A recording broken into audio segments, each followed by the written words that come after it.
First, we're following some breaking news this afternoon as Sedgwick County learns it will not be receiving a 38% decrease in funding for its Community Corrections Act program. So that program provides resources for felony offenders in an effort to keep them out of prison. This comes after weeks of pleading with the state to reconsider its funding formula.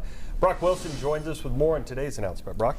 Mike, Rachel, the Sedgwick County Board of Commissioners held a joint meeting today with Wichita City Council members, including them in the call to action. The continued push appears to have worked, as just about 2 hours ago, Commissioner Ryan Beatty called to tell me the Kansas Department of Corrections is freezing its proposed CCA funding formula for 2026. This all happening as county leaders painted a bleak picture of what it would look like if their funding was slashed.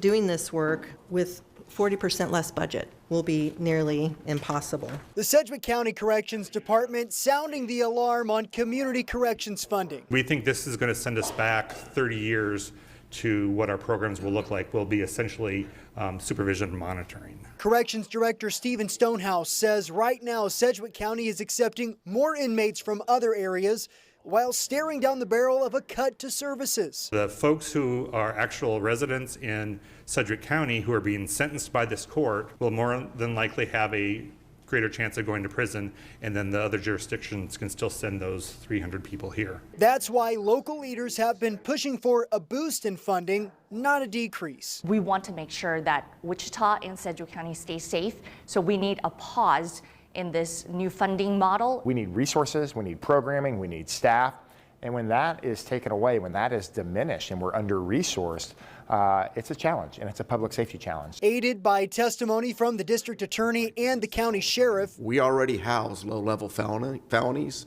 that should be in prison because the state legislature agreed with KDOC to put them in our custody so they don't have to pay for them. So now the county waits for its new fate, with the hope its community corrections funding will better reflect its current situation. I'm optimistic because this is sensible funding allocations, and we do our job well here in Sedgwick County, and we hope to continue to do that job well. So what's next? Well, Commissioner Beatty tells me the Department of Corrections may seek recommendations from a third-party firm on its CCA funding formula. As for now, it's a waiting game to see what that funding will look like. Rachel? Brock.